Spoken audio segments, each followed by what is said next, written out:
Hello, good morning, and welcome to today's Facecast. The word fear crops up in the Bible quite a bit. Fear of the Lord, it usually says. Now, we don't like to think of fear very much, do we? Because in our culture, in today's language, we think about fear as being frightened of, scared of something or someone. And we don't want to encourage that, do we? That doesn't sound right.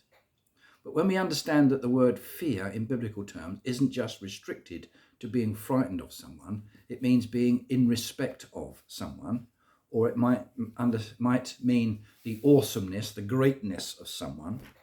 So fear of the Lord is respecting the Lord rather than being scared of the Lord.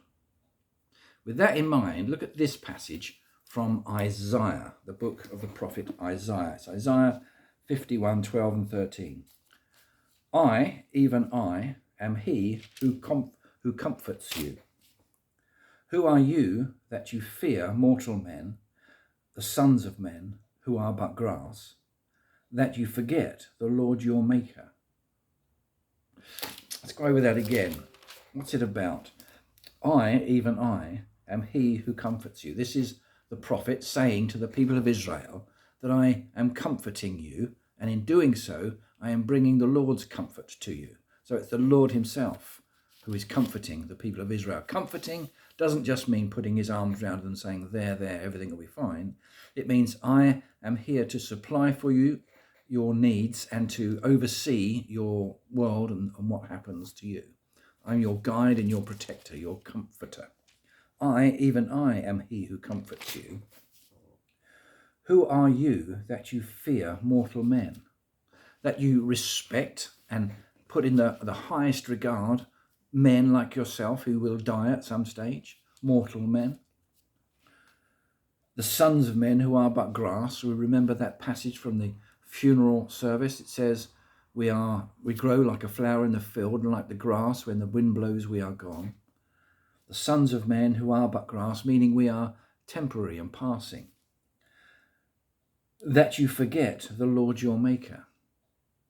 So it's having this understanding that God, our Maker, is bigger and greater than mortal man who dies.